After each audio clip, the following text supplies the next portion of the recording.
It is the Jesse Kelly Show, final hour of the Jesse Kelly Show on a fantastic Wednesday. We're going to talk about race relations. We're going to talk about Somali gangs terrorizing Minnesota. The French are warning their people about the dangers of air conditioning. I want to be an ambassador at an embassy somewhere. All that and so much more, and what's going to be a heavy final hour. It is as heavy as 10 boxes that you might be moving. On the world-famous Jesse Kelly Show. Now, I'm going to talk about something, and it's going to take a couple minutes and could very well be offensive. Just remember, I don't care if it is. But my buddy Andrew Follett posted something from Gallup. It was a chart. It was showing black-white race relations. Is it good? Is it bad? And if you go back, not ancient history, 2001, that's 2 years after I graduated high school, 2001. It was very good. For most people, it was 60, 70% had a positive view on it in the country. Today, 30, 40%. Cut in half. How could that be? What happened? I mean, segregation didn't come back or something like that. What happened? Barack Obama happened. That's what happened. America thought they were electing a black man. They were electing a communist. And race communism is one of the oldest and most effective forms of communism. We've talked about this before, you and I. Don't think this is unique to America or our modern age. Selling our people are against your people. Our people are good and right. And those people, they're evil and they oppress us and we should go get them. That is as old as the Soviet Union. China, Mao did this so effectively, pitting one Chinese sect of people against other Chinese sects of people. Oh, those are the barbarian ones. Those are the evil ones. Those are the bad ones. And the horrible thing about race activism is it is impossible. It's impossible for it not to result in more race activism. One thing begets the other. You get to this place where, and people are going to think I'm lying who aren't old enough, but people who are old enough will back me up on this of every color. By the time we got to the 80s, 90s, I don't want to act like there was racial harmony and it was all flowery. That's crazy. That's not true because that's not possible. There's always going to be racial differences and clashes. But the United States of America, by the time we got to the 80s, 90s, was about as close as you could get to racial harmony. We just never thought about it. It was never something that came up. This race this and white this and black this. It was never really talked about that much. Everyone was just kind of friends and went along their time.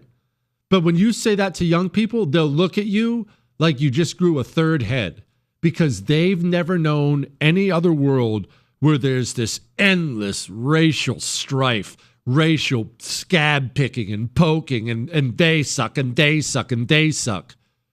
And that's because the United States of America made the possibly deadly move of electing Barack Obama. Barack Obama was raised as a race communist.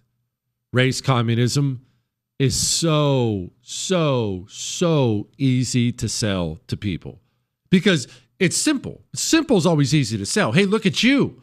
Look at you. You're black. Look at your skin. You're black. All the problems you have, it's those white people. Isn't that as simple as it gets? Okay, black, good, white, bad. Black, good, white, bad. There's no simpler sell than that. And so he begins all this race agitation and race agitation and race agitation. Well, that's inevitably going to create more racial strife on every side. Eventually, you're going to have white people say, well, okay, well, screw you. If I'm going to be attacked for this, then I've decided these are my people and you're not my people. Well, this is what happens when you elect evil communist dividers. It snowballs into a country now with racial strife everywhere. And you can lay all of it at the feet of Barack Obama because he was the one.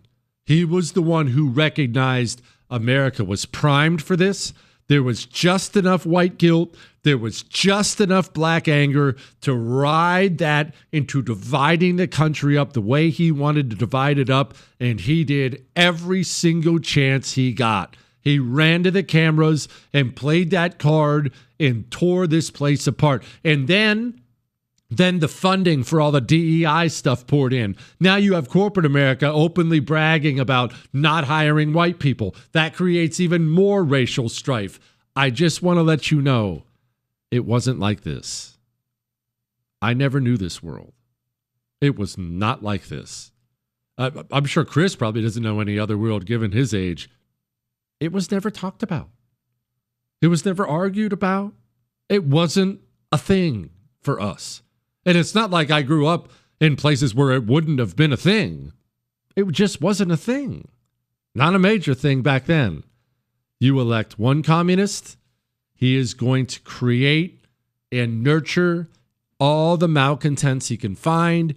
And the easiest way to do it is racial division. Because there's always a group that probably doesn't have the same standard of living of another set of groups in the country. That's just the same in every other country. I know you're thinking I'm talking about just black people in America, and that may be what I'm talking about right now, but in any country, there's always a group. Sometimes it's religious, sometimes it's race. There's always a group that maybe doesn't have the same income level. Their neighborhoods aren't as bad. And that is always the first place you will find the communist doing his thing, because that's where the malcontents are. Your neighborhood sucks. Your schools suck. Your jobs suck. You don't make enough money. Look at your skin. It's black, right? Well, that's because you're the good guy. And you know who did all this to you? White people. Go get them. It's an easy sell. And dumb people, angry people, bitter people, they'll dive on that. They'll jump into that. And you can gain power from it. Gross. Really gross. But that's what communists do. Jesse,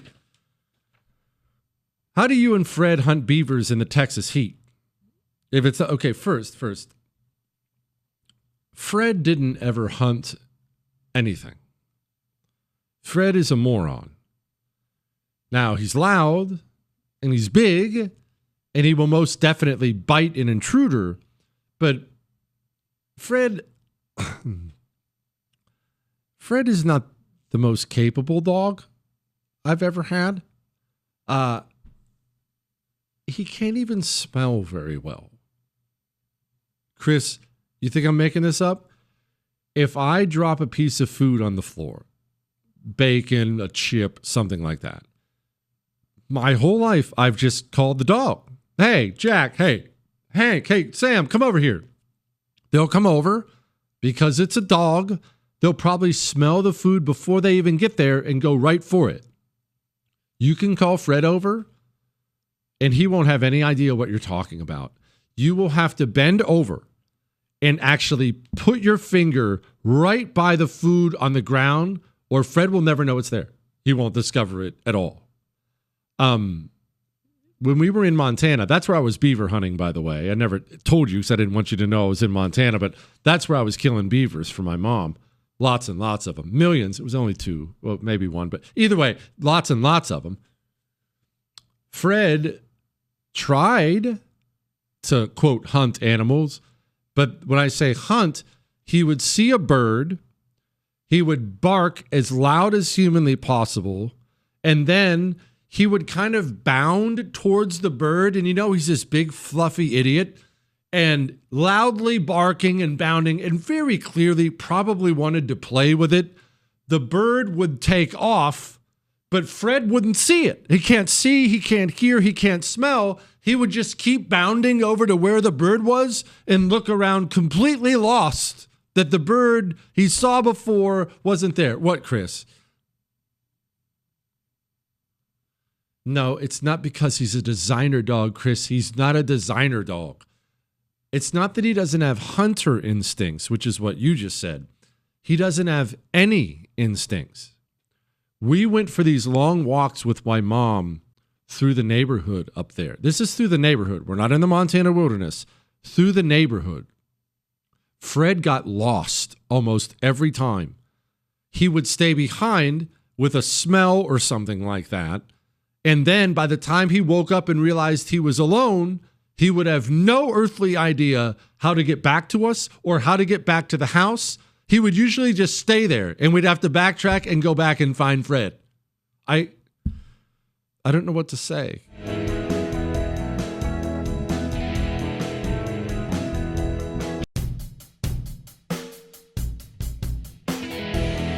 It is the Jesse Kelly Show on a fantastic Wednesday. Don't forget, you can email the show, jesse@jessekellyshow.com. We'll get to some of those here in just a minute. But so we know about the crime committed by foreigners in this country, right? We know, don't we? No, we don't. I don't know, and you don't know. I want you to think about this. I want you to think about all the crimes you know that are committed by foreigners in this country. All the crimes you've heard of, headlines, stuff we've talked about here. Now, understand this. You know about all those crimes with the American media doing everything they can to cover them up, the FBI doing everything it can to cover them up, and many, if not most, of the major police departments in this country doing everything they can to cover them up. All of those institutions are part of the system. The system, as we've explained, requires the mass importation of disloyal foreigners or the system collapses. The media understands this. The FBI understands this. Education system understands this.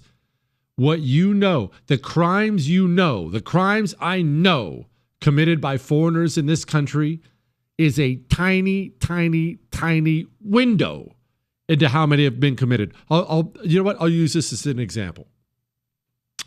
When I was in Montana at my mom's house, I was walking through her house one night. I'm usually not up late, but I was thirsty. It was a lot drier up there. I'm used to the humidity.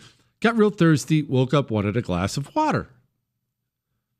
I left my room to go get a glass of water in the kitchen. Who do I run into? I run into Luke, my youngest son. What's he doing?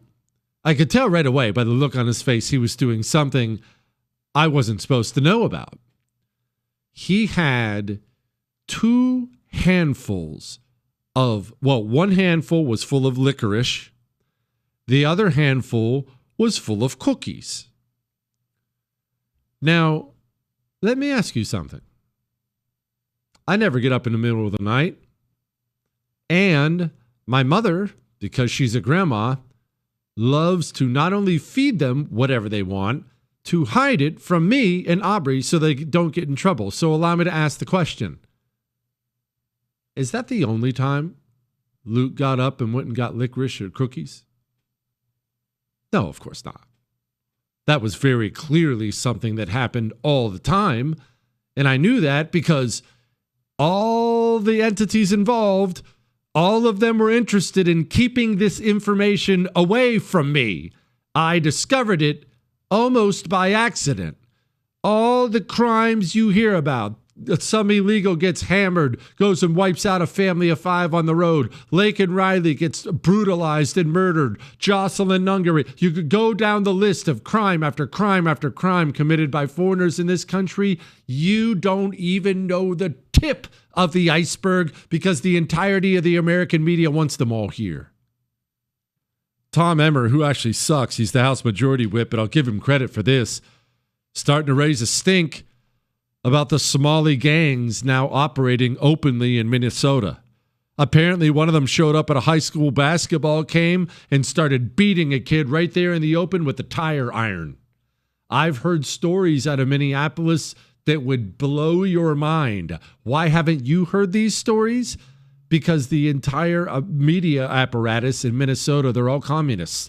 The entire political apparatus in Minnesota, they're all communists. The mass importation of disloyal foreigners is good for their political power, so they're not going to run at the nightly news with the fact that Somalis have taken over, violent ones have taken over portions of town, entire city blocks. They beat people, rob people, murder people, steal cars. In the American media, if they get a story like that, they open it up and say, oh, look at that, a robbery. Ooh, it was the Somalis. You know what? Let's run with something else. Should we trash Trump tonight? Because they, like every other communist entity in the country, they believe in using their power for the revolution. And if you are in the American media and you start to expose the fact that these masses of foreigners come in here and crime follows them and they pillage America, you understand that that hurts the revolution. That's just built in. So you ignore it. You cover it up. You act like it doesn't exist. When someone does bring it up, you call them an extremist. Oh, what are you, one of these right-wing extremists? You're probably an extremist. What are you, racist? Because you understand. Not that that person's racist. Not that that person's an extremist. You understand. The communist at every level understands we have to have these people here. Because the American people, patriotic American people who love their country, will never allow us to pillage it the way we want to pillage it. We require new voters. A new loyal army is what we require. So we will open up our borders. We will open up our, quote, refugee system. And we will bring in as many as humanly possible to ensure we remain in power forever. Unbelievably evil? Yeah. But has been a very effective strategy. Do you know how few Democrats we'd have in elected office without mass importation of foreigners? It would shock you. It would shock me. I don't know either. We'll never know.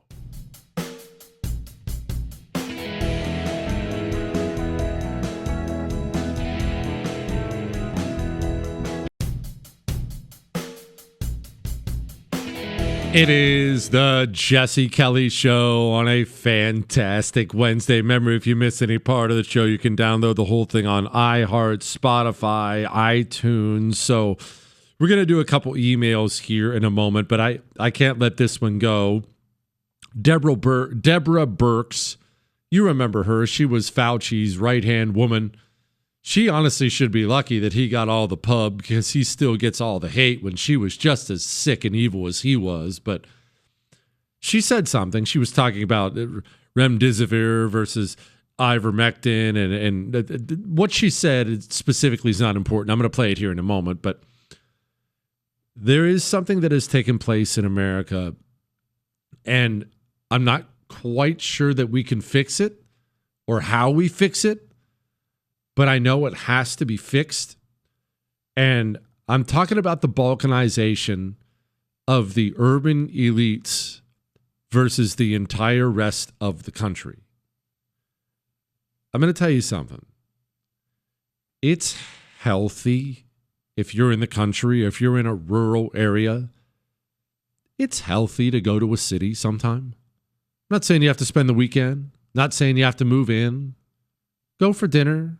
Visit your brother, catch a concert. It's healthy. If you're in a city, if you're in a wealthy urban area, get out to Wyoming.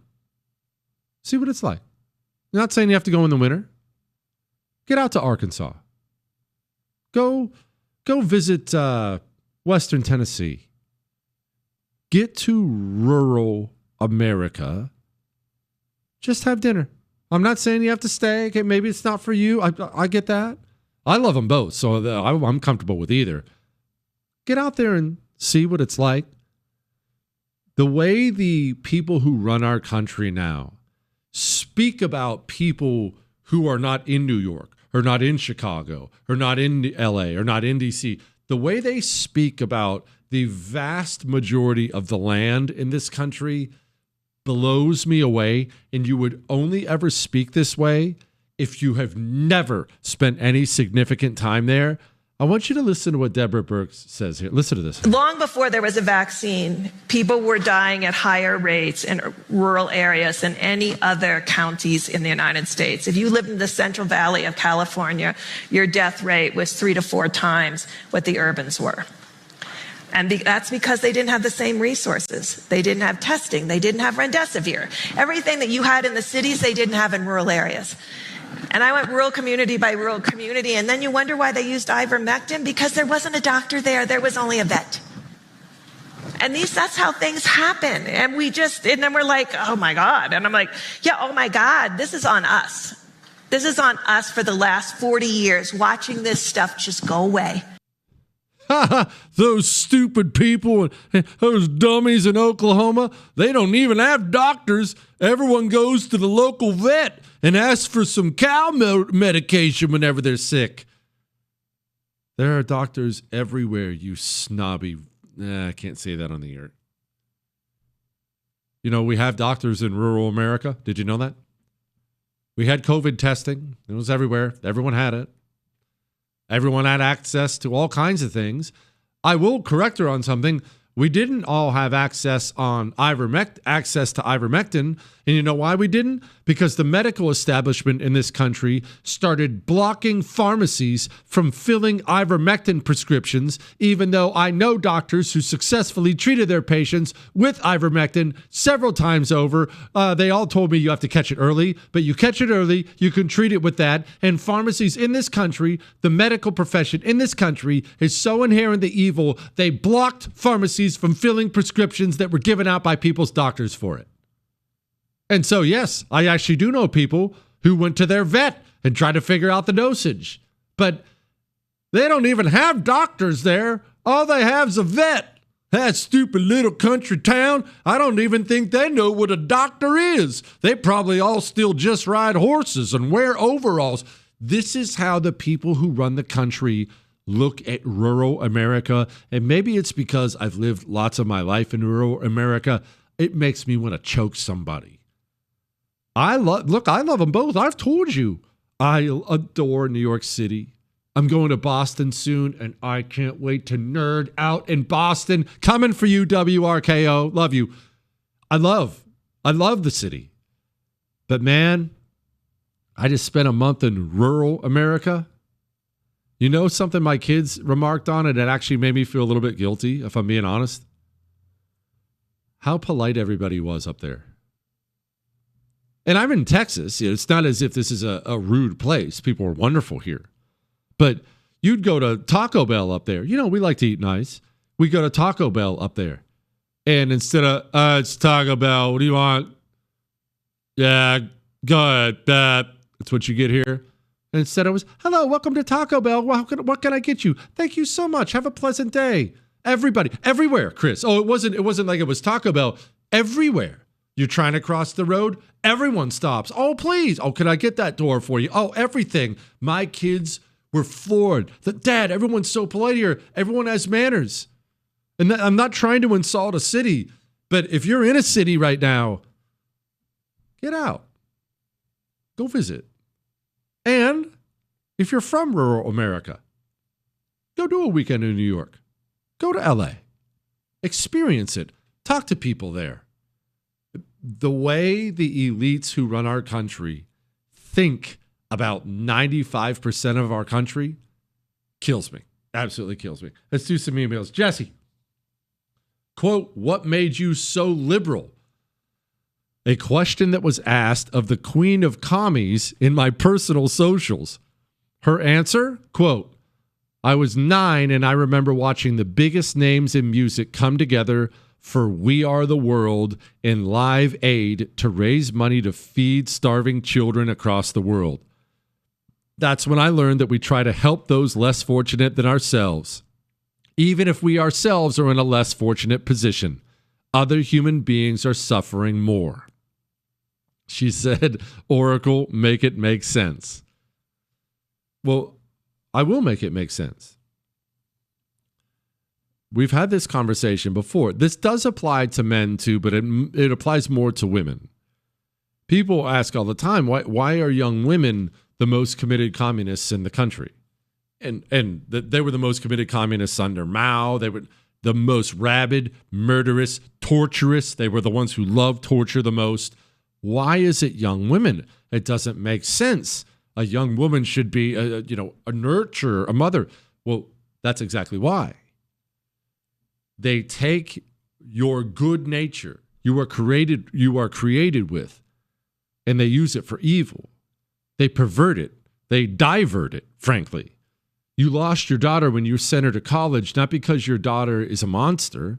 Maybe they turned her into one, but your daughter has a wonderful, nurturing, mothering spirit. That's how she was created, to nurture, to raise a baby.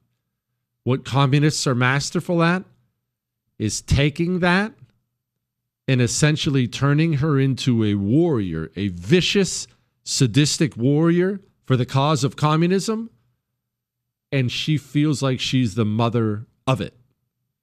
When you have a liberal Aunt Peggy defending bringing in a serial rapist from Guatemala, and you're looking at her and you can't understand how someone could be that soulless, stupid, and evil, it's because over time she was manipulated into believing that she is the mother of the communist movement. And she will nurture it, and she will kill to protect it, and fight to protect it. They manipulate the wonderful, nurturing nature of young women and turn them into communists. They're the easiest recruits and the most vicious foot soldiers every single time.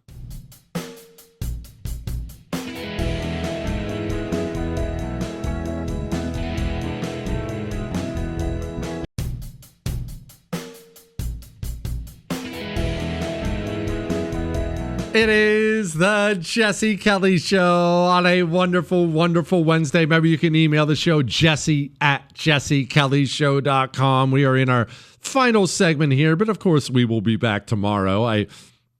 I saw this story, and it kind of made me snicker because it's just a story that can be repeated in various ways in our country and in every country. French media warns air conditioners cause thermal shock to the human body. You know how the system speaks with one voice? They're always marching forward on the same revolution. And we've talked before about how if the communists in the government wanted people to believe the sky was green, and they started putting out that information, it wouldn't be long until the media would start having experts on the sky being green. Oh, we're going to have a whole special on tonight about the greenness of the sky. The system speaks with one voice. And as the communists in this country and other Western countries have attacked and in some ways destroyed our standard of living, they rely on media and education to tell the public either that it's not happening or tell the public that, yes, it's happening, but it's a good thing in the end. Europeans have a much lower standard of living than Americans. I know that we're supposed to always preach about how much better it is over there. It's just better here. And don't get me wrong, I've been there a few times. There are some things I like about it. Some of the cities seem to be more walkable. Yes, a lot of the food does seem fresher. My wife can't really eat bread here in America. Makes her sick. She can eat bread by the loaf over there. Nothing. No problem. So, look, there are some things. There's no question about it. But they have a way lower standard of living. Their homes are smaller. Air conditioning? Good luck finding that somewhere. You have tons of things they don't have. And that's because they're more advanced on the socialism scale than we are. They take huge amounts of the money from their citizens. They hand it out to all these disgusting causes, while at the same time embracing all the climate commie garbage. And now, whenever it gets hot in Europe, and it does, they act like this is a new thing every time it happens. It gets hot in Europe. They have summer too. It gets into the 90s, even the hundreds. And every time it gets hot over there, it's always treated as some unprecedented heat wave. And Europeans who are laying around sweaty, which is extra gross because they're European, they're laying around sweaty and they're wanting to get cool, only they don't have air conditioning. The power bills are astronomical over there, so they couldn't afford to power the air conditioning even if they had it, and they start to get angry, and the government says, I'm sorry, you can't. You'll go into shock if you go into the air conditioning. And the media rolls out the lies with them. Well, I mean, that's right. We've done some studies. We had an expert on, and you definitely don't need air conditioning. That's just a luxury. The Western civilization now, run by communists, is communists destroying your life, and the media telling you either it's not happening or that it is happening, and it's just okay. See it everywhere. You see it absolutely everywhere. Oh, and don't think these climate commies are done. This is the United Nations International Court of Justice. Think about this. Climate change poses a quintessentially universal. Definitely doesn't sound American. Climate change poses a quintessentially universal risk to all states. This risk is of a general and urgent character, requiring the identification of a corresponding general standard of conduct to be applied subject to the principle of common but differentiated Oh my gosh, I'm so bored. Is he almost done? Responsibility and respective capabilities. As concerns climate change, a heightened degree of vigilance and prevention is required. The court concludes that the duty of states to prevent significant environmental harm applies in the context of climate change, and that this I'm too bored. Just know he was talking about climate change being the biggest existential threat, and they have a duty to prevent it. And this is all going to end up in the end with an international criminal court for anybody who actually creates actual energy for their country. It's all one big ugly disaster. Anyway, enough about that for today. And now, here's a headline. Go, you know the thing. headlines we didn't get to. Mamdani, that's that guy running for mayor in New York. What's the point of having prisons? Well, he obviously knows the point of having prisons, but he also understands that violent criminals raping and murdering people helps further the communist revolution, and so that's why they always sell this soft on crime with lie narrative. Report: California's $20 fast food minimum wage led to 18,000 fewer jobs. No way. I thought you could just make these corporations pay whatever to employees who flip burgers and everything would remain the same. Voting for Democrats is an act of evil and you will destroy wherever you vote them in. Indian police arrest a man accused of running a fake embassy. I love this so much I can't even hide it. I have told you this before. I want to be an ambassador so badly. And I don't really care what the country is. I actually don't want it to be India. I just have no desire to go see India. But almost any place on the planet besides India, I should be the American ambassador there. Why do you shake your head, Chris? I would host these wild parties, and I'd show people my beaver pelts and my ice maker, and America would prosper. Trump administration reportedly taking an axe to the climate agenda cornerstone. Trump really is doing some great things. I know no presidency is perfect, but we are taking great strides in this administration, with this administration, and we still have 3.5 years left. Keep on chopping away. NPR's top editor jumps ship as the media outlet faces a future without federal funding. Her name is Edith Chapin. Edith Chapin, and I really want you to look her up, because if you could close your eyes and picture what the editor-in-chief of NPR looks like, I guarantee your mental picture is going to be Edith Chapin. It's almost hilarious. Spain seeks to declassify Franco-era secret files. Yes, let's hope they're bringing them back. Oh, wait, it's a commie government. Either way, we were going to come back tomorrow. We're going to do this again, all right? That's all.